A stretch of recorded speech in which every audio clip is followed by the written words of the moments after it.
Hola a todo el mundo y bienvenido a mi canal. Yo me llamo Sirey. Soy abogada afro-latina licenciada practicando las leyes criminales, pero como todos ustedes, a mí me fascina cuando estamos hablando de casos de crímenes reales. En este video vamos a hablar de Jordan Henning de nuevo. Si quieren más video en español, nada más dime allá va. Hi everyone and welcome back to my channel. My name is Desiree. I'm a licensed and practicing Afro-Latina criminal attorney who, much like the rest of you, has a severe fascination with true crime cases. Listen, today I wanted to give you guys just a little bit of a break in all of our Diddy coverage and talk to you about a case that we recently talked about on this channel. If you guys will remember, we talked about a case about a man named Jordan Henning. And if you don't remember that case much, let me refresh your recollection. Jordan Henning is a white military man who was acquitted of the first-degree murder of his black wife by an all-white Kentucky jury. That case was absolutely infuriating, and that was one of the few cases that we've discussed on this channel that I told you plain and simple, the jurors got it wrong. That being said, Jordan actually popped back up on my newsfeed again, and it's because he was in a hearing. When I tuned into the hearing, I just knew I had to share this shit with y'all. Excuse my language. That being said, let's talk about why Jordan was in court. This won't be a super long video. It's just something that I wanted to talk to you guys about. If you don't remember, although Jordan was acquitted of the first-degree intentional murder of his wife Ashley, he was convicted of manslaughter. Following his conviction, Jordan was sentenced to the maximum possible penalty of 20 years.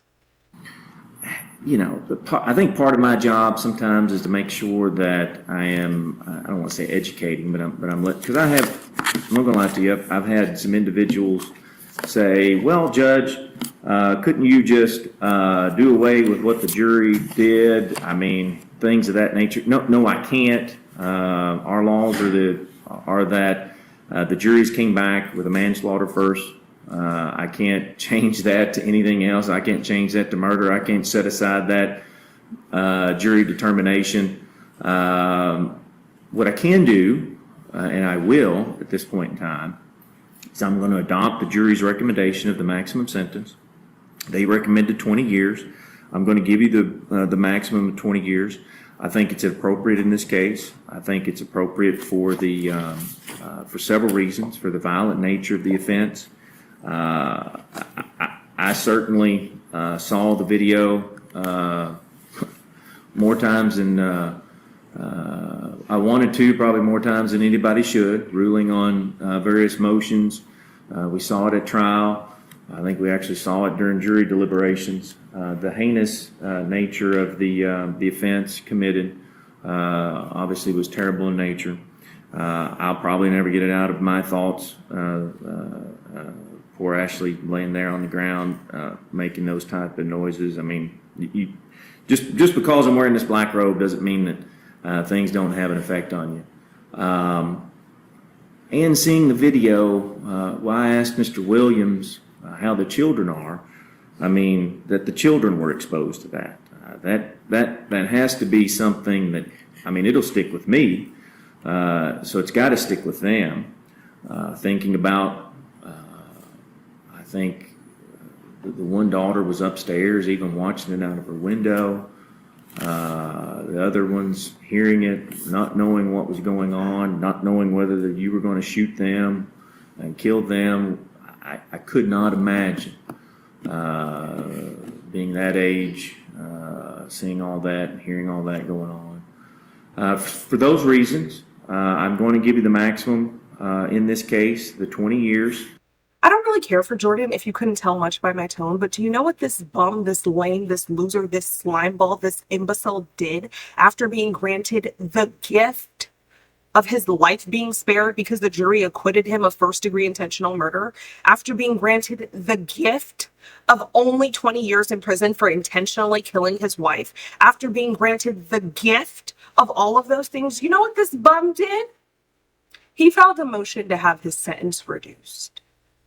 Apparently there's some statute in Kentucky that says if the defendant can prove that they're the victim of domestic violence, the court can reduce their sentence. I tried really hard to go through the statutes and find the exact statute so we can go through it together, but I was unsuccessful. But in essence, with Jordan's current 20-year sentence, he wouldn't be eligible for parole until completion of 85% of that sentence, which is 17 years. Should he be successful in reducing his sentence, Jordan would actually be eligible for parole after only completing 20% of his sentence, which is only 4 years. Although I couldn't find the exact statute, I'm positive that the legislative intent behind the statute was to protect victims of domestic violence, which I do not believe Jordan qualifies as. This has nothing to do with Jordan's gender. Let's start there. I absolutely believe that men can be victims and are victims of domestic violence. I absolutely believe that. But Jordan is not one. Do you guys remember the video that we talked about that showed the entire incident between Jordan and his wife, Ashley? This bastard grabbed his gun, shot this woman 4 times, went upstairs, reloaded his gun, came back downstairs, shot her a 5th time, did so on her 37th birthday, and did all of that in front of her kids. But now you want to claim victim. Before we get into the hearing itself, do you guys remember Ashley's cousin, John Williams? John Williams and another one of Ashley's family friends gave a post-trial interview, and I showed you guys a clip of that in my prior video about Jordan Henning. John actually gave another interview, and the allegations that he made against Jordan in that interview were absolutely appalling. I want to welcome back on the program Ashley Henning's cousin, John Williams, who is also a member of our military. He's a chief warrant officer. John, we thank you for your service and thank you for coming back on the show to talk about your beautiful cousin. May I start with... Thank you for having me. Oh, of course. May I start with what it was like being in the room, being feet away from the guy who killed someone you love so much? It took a lot of discipline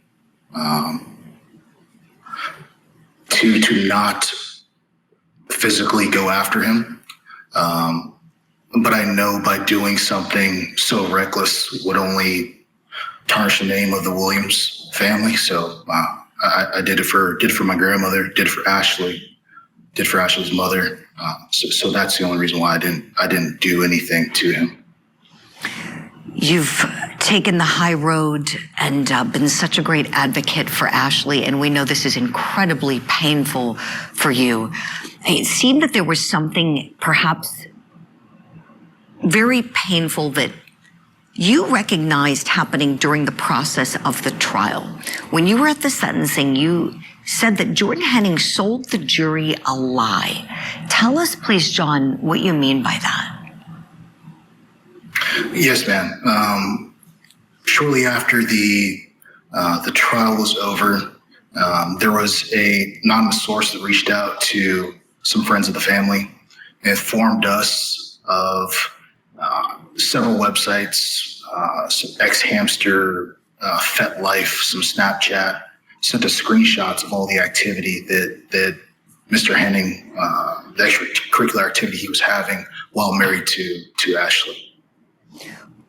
We at Court TV did some research to try to confirm that after we heard your statements in court. That was quite a wow moment. And from what we can see, it appears that this is, in fact, Jordan Henning. And we know that was left out of the case testimony. I'm curious, John, does this in any way go to motive for why he killed Ashley, in your opinion? Yes, ma'am. I believe so. I believe there was a certain point in the video where Ashley said she'd had enough. She was kind of sick of all the Jordan stuff. I know during his testimony, Ashley called and she was upset. I believe it was because she found out about these extracurricular activities that Jordan was taking part in. And when she finally said she had enough, I believe that played a huge factor in why he did what he did. I'm not here to kink shame people. Everybody's grown. Do what you want to do. The problem for me becomes, when you do what you want to do while you're married.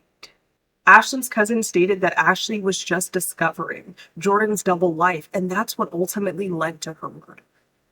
Although that wasn't talked about in trial, I absolutely believe that that is plausible. Jordan might have been embarrassed, ashamed. He didn't want his little secret getting out. And his wife, the woman he had dedicated his life to, or was supposed to, found out about his secret. She would have left him. She would have told everyone. And it would have absolutely shattered his world. Before we get into the hearing itself, I want you guys to keep a few things in mind. Keep John Williams' statements in mind. Just keep them in mind. Just think about it as we're thinking about whether or not this scumbag deserves to have his sentence reduced. And I also want you to know that because Jordan is the one who filed the motion, the burden is on the defense. He's the one who's asking the court to reduce his sentence. So he's the one who has to prove that he is a victim of domestic violence. As such, defense had Jordan testify about everything that he's allegedly suffered through. Jordan, state your name. Jordan Henning. And just for the record, you're the one who's saying this is the defendant in this case. Is that correct? Yeah, could you say it again? Excuse me. Just for purposes of the record, you are the same Jordan Henning that's the defendant in this case. You've already been convicted of manslaughter in the first degree. Is that Yes, correct? Yes, sir. Now, you understand why we're here today? Yes, sir. Today, I want you to talk about your marriage to Ashley, and in particular, I want to talk about the instances of domestic abuse and violence that you had to put up with, that you suffered during your marriage. I want to start with Colorado. When you first went to Colorado, when you first married her, would you tell the court what happened with regard to the stairwell, steps? Ashley had returned home from training. She went to Advanced Leadership School over in Fort Lee, Virginia, and she had returned home. It was shortly after her birthday. It was the weekend after her birthday, if I remember correctly. And so we had a party for her at a friend's house, and when we came home, we got into an argument because, I'll be honest, I don't remember the real reason. I just remember I was leaving. I called my NCO to come pick me up, and as I was packing my bags, I contacted him as I was leaving the front door. Who was that NCO? Sergeant Mockerman. Pardon me? Mockerman, Sergeant Mockerman. So I contacted him as he was on his way to come pick me up. We had concrete steps that were in the front porch. Mr. Reed, you were blocking the video from the club. That's coming from right there. So as long as you're... Am I okay now? Or? When he starts talking, Which way you want to do try up there and see. it? Okay. It's this video camera right here that's catching him. And it was catching back your head, which we will make a good learn. Enough said. Hey, sorry, are you getting anything down? Right. Okay. Just what year was this, Jordan? This was June of 2016. Okay. They we were talking about stairwell, concrete steps. Yes, so as I was exiting the front door, that's when Ashley kicked me in the back. And when I fell forward, it hit my chin, and I went down. It was about 5 or 6 steps down until we hit the sidewalk. Mm-hmm. Is what our porch was, and that was the first incident. And were you injured in that? I was. Would you tell the court what your injuries were? I had a laceration on my chin that my NCO helped bandage up. You require stitches? No, we did basically super glue. It was derma glue. And did you report that to the authorities? No, I reported it to my chain of command. Okay. How come you didn't report it to the legal authorities? Well, my chain of command advised against it. They said, you guys are freshly married, this is probably just a one-off. And that they said, why don't you go to family counseling with the chaplain, and that way we can keep everything in-house and at the lowest level. After Jordan testified, the state had an opportunity to cross-examine him, and some of the details that John Williams mentioned in the previous interview were mentioned by the state. We've talked an awful lot about your chain of command. Told you to do, trying to downplay the supposed issue of domestic violence, right? Yes, sir. I didn't verify any of that with your honesty. How do you explain that? I can. Is it true that what you really thought about was you having relationships with other women? That was an argument at a time or two, and as well as her relationships with other men. Is this your profile on FetLife.com? Yes, sir. That's what it is.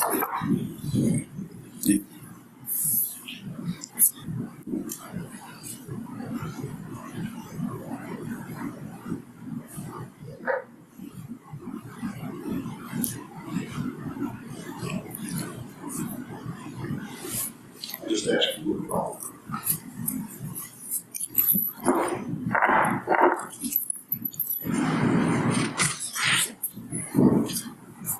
First page is your profile. The second page is all of the things that you're into. Is that right? When I created this, yes, at the time. And that's you. Yes, sir. And those are all pictures of you or pictures you've posted. Yes, sir.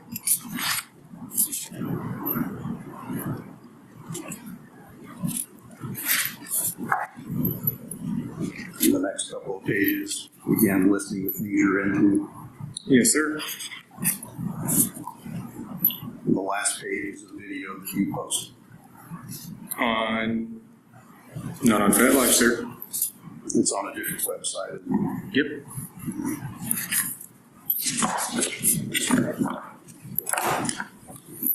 What is that last video that you posted? Me and an ex-boyfriend.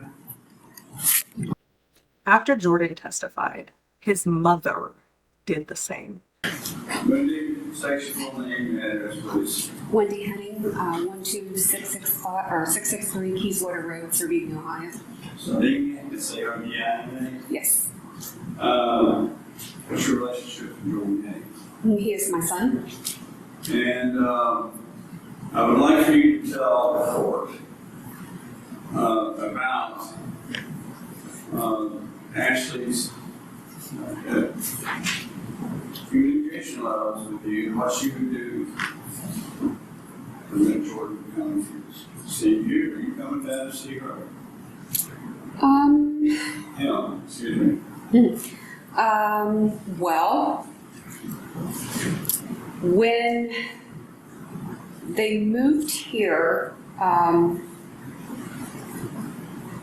they lived with us a short time while they were moving here and securing, getting a home. And at first when they would come visit, she'd come. And we didn't come down here at first while they were getting settled. And we would, they'd come for holidays up and together. And we went down there we came down here a couple of times for some holidays with the kids and a birthday or two. And then it kind of got to be where she would come up and visit. And You know why? sometimes, we would hear, oh, she's working, or she had plans to do something else, or, I don't remember all the reasons. One of the kids would be sick, which would be like one of the boys, usually Carter. He had a lot of respiratory issues, so she'd stay home with him. Then, Did you smoke? No, Did your husband smoke? no, Did Jordan smoke? no, Anyone in your house smoke? no. Okay, go ahead. And we didn't come down here too often. I'd asked to come down to like see soccer games and to be involved in the kids' sports and things. And I was told no. Don't come down for Who told you no? Ashley. Okay. It's just an hour. Don't come down for that. And like, I want to be involved in their lives. And or I'd say, can we come visit? Or, well, Jordan's not going to be home, he's off at training, or he's doing this. And Did you later find out whether that was true or not true? I found out it wasn't true. Okay. Most of the time, it wasn't true. Okay. How often would that happen? I can't give you an exact. Frequently, when I would ask. I think that this is a tough situation for any parent to be in. I think a lot of people would say that Jordan's mother needs to just abandon her son and leave him for dead because of what he did. And quite frankly, I don't agree. I think it is hard when you have a family member who does something that you disagree with, criminal or not, to just completely abandon them, especially a mother and a son. And let me just clarify, I'm not promoting criminal activity. It's absolutely wrong. But I also understand human emotion. And natural human emotion says, this is a baby that I carried in my stomach for 9 months and raised until the age of 34. I don't think that he should have killed his wife. I don't know why he did that, and I raised him to be that. But here we are. I think Jordan's mother's testimony wasn't really compelling. Of course you want to protect your son. Of course you want to make sure your son comes home. No one has as much love for their kids as a parent does. It just didn't hold much weight for me. As far as Jordan's testimony himself, he's a loser. End of story. Nothing he said was compelling. He just wants to do everything he can to game the system. He's already gotten away with it once, at least from my perspective, in that he was able to convince jurors through his attorneys that he was abused and he wasn't convicted of his wife's first-degree murder. Count your blessings, Jordan. Why are we doing this? Why do you want to re-victimize the family of the victim? Why do you want to re-traumatize them? Why? After Jordan was cross-examined and after his mother took the stand, the state was able to present its own evidence. In presentation of its own evidence, the state called Ashley's friend, James Savat, once again. Good morning, Savat. Hi. The relationship you had with Ashley, did you talk about marital issues? We did. You already testified to much of this, right? Excuse me. How do you feel? Thank you. You testified to a bunch of this in the trial, so I won't go into all of it, but did she talk about Jordan's behavior? She did. Did she tell you about the incident in Colorado? She did. And what did she tell you? She basically said that she was telling me about her relationship she had with John, which was Carter's dad, how they had a close friendship after the divorce and things, and how Jordan would get upset because of her and John still being close. And she told me about the incident where John was supposed to have came over. I don't know if it was to drop Carter back off or what the case was, but she'd been having a conversation with John via text and phone calls, and Jordan got upset because he thought that she communicated too much with John, and he didn't like the relationship, that it was still friendly. And so Jordan was mad and angry, and he grabbed a gun and said he was going to kill John. And so she said he was going out, was getting ready to go out the door, whatever, and she pushed him, and he fell downstairs. And that she actually ended up calling John to show up earlier to check on Jordan because John was a medic in the Army. During this hearing, I will say that I believe Jamie came across a little more contained. She seemed a little more relaxed. She seemed a little more comfortable on that witness stand. She seemed a little more prepped, a little more coached, and it came across really well. Following the conclusion of evidence from both parties, the court issued its ruling. But for the record, the court has considered all the trial testimony. I went back and reviewed some of the testimony prior to the hearing. Specifically, they have reviewed all the video that's introduced, the specific segments of it. I've seen the entire video, because I think it's staged on the record one time way too many times.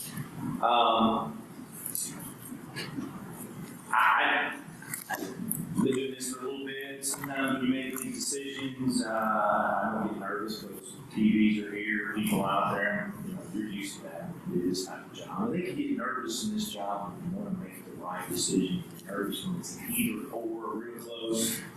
I think I got nervous yesterday, Commonwealth, and I think I'm still nervous. I'm not so sure I shouldn't have completely revoked that young man's probation yesterday, but we'll see on that. How about that? I think I'm still nervous about that. I'm nervous about that. I'm not nervous about this. I'm not really nervous about this when we call it. I mean, it's clear to me. Mr. Henning is not a victim of domestic violence. Domestic violence, according to KRS 403.7202A, defines domestic violence and abuse as physical injury, serious physical injury, stalking, sexual abuse, strangulation, assault, or the infliction of fear of imminent physical injury, serious physical injury, sexual abuse, strangulation, or assault between family members or members of an unmarried couple. He must prove that there was domestic violence or abuse by preponderance of evidence. Now, again, that's lower than beyond a reasonable doubt. It's one of those things you call in civil cases more than 50%. I do not find that he has overcame that burden. I'm in agreement with the Commonwealth. I've got a video of these domestic violence cases, most times these cases come, they get to our Court of Appeals or our Supreme Court generally in family law cases in our jurisdiction. People may know we have family law or family court judges that hear those cases. This court hears them some, so is versed well enough in those cases and has reviewed on those cases. In most of those cases, well, maybe a little bit more nowadays, you kind of have some videos. I mean, we have video this night of an extended period of time that shows that actually Mr. Henning was the domestic violence aggressor.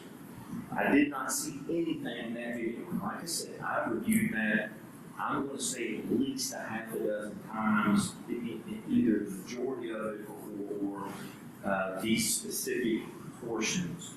There was nothing, and I mean nothing, in that video from Ms. Henning that indicates to the court that there was any domestic violence on her part. Now, I do understand that that was a snippet of time. However, here's what the court is saying.